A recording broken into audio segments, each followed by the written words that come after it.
Magandang araw, Miss Celia. Ako po ay si Stephen P. Lalis. At papakita ko po ang peto number 2 ko o ang monologue sa Ibong Adarna. Salamat po. Ako ay si Haring Fernando, ang hari ng Brabantio. Ngunit walang laban sa sakit. Aking mga anak, isa-isang nawawala dahil sa aking kagalingan. Kung ito ang kapalit, sana ako na lang ang nagdusa. Huwag lang kayo ang aking mga anak.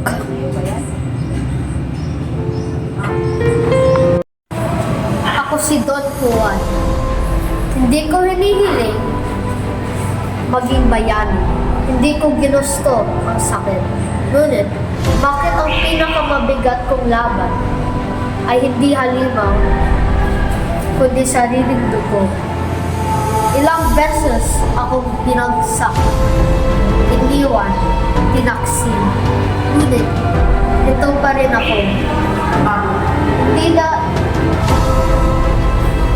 Hindi dahil ako'y malakas, kundi dahil ako'y mapagmahal. Para sa aking ama, para sa aking pamilya, kahit ako'y mag-isa, hindi ako susuko.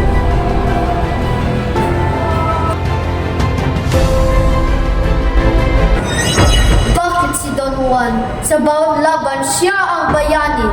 Sa bawat tagumpay, siya ang pinupuri. At kami, mga anino lamang sa likod ng kanyang pangalan.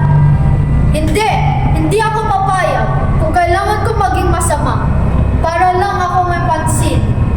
Kung kailangan kong siya ay papagsakin, gagawin ko. Ako, si Don Diego. Hindi ako ang bida.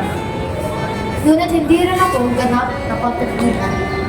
Alam ko kung ano ang tama. Alam ko mali ang ginawa namin kay Don Juan.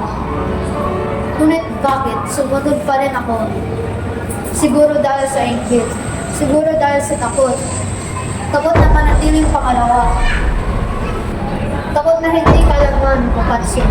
Habang si Don Juan, laging siya ang hinahanggaan. Laging siya ang pinupuri. Ako si Don Diego. Laging nasa gitna. Laging nakasunod. Laging nakakalimutan. Hindi ko ginusto maging masama. Pero unti-unti, nadala ako sa galit, sa selos.